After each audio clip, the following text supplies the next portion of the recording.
برای من بسیار عجایب بود. مثلا قربانی صابر از پیشی چه خیلی میخنده، چه خیلی که در کینوها جدی هستن، از پیشی هم همین خیلی معلم ما پایتر چه خیلی میخندن، چه خیلی راه میگردن، چه خیلی نگاه میکنن در زندگی آدمی نرم هستن یا نه.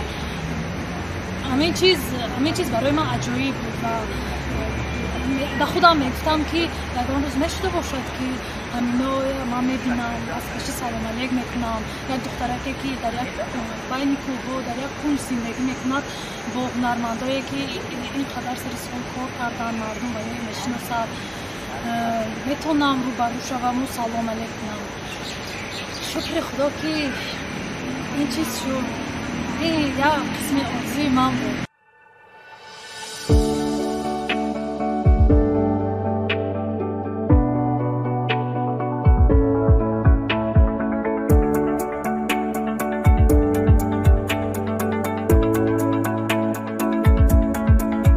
ما فهمیدیم که تئاتر جوانان به هنرمندای جوان نیاز دارن.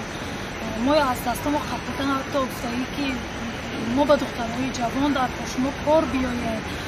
ما یه حال نمیدونم چی بگم سر عبدالله و هر وقتی که من میبینم یگان گپی خوش میگن، یگان کلمه‌ای که آدم دیگر میکند.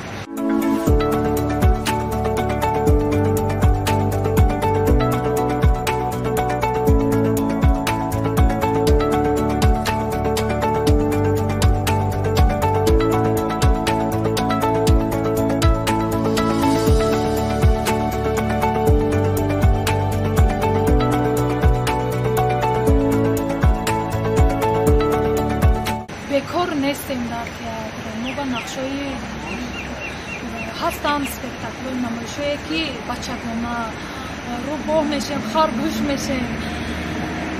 من با بسیار مقبول از نمایشایی که از تماشابین کلام برای من تماشابین خورد بدیم بازی کردن مقبول.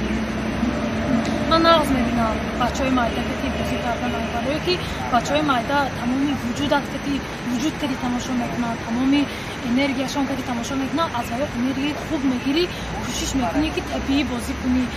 کمی هم باشد همون بچه باور کند که تو روحی نمیدونم تو زرگوشی.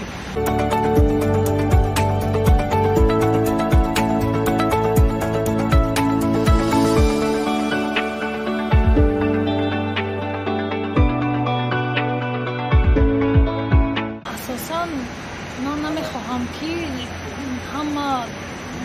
با همه بلاگرها کار کنم، همه ویدیوهایی که همیشه با سحر اینستاگرام پوری ویدیوهای بی معنی بی منطق من نمیخواهم آنها باشم.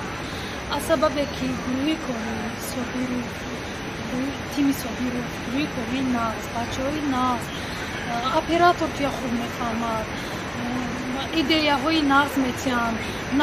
در حقیقت همون بچه ها میخوان که کار کنن. این صابروف میخواهد که کمی هم باشد جامعه فکرهای خودش که تغییر دید. من دوای خودم هم میبینم، من هم میگم چی بنده وقتی یک جوانی که از این ساحه نیست میخواهد چیزی که من میخواهم و یا میخواهد چی به همکاری میکنم، همکاری میکنم.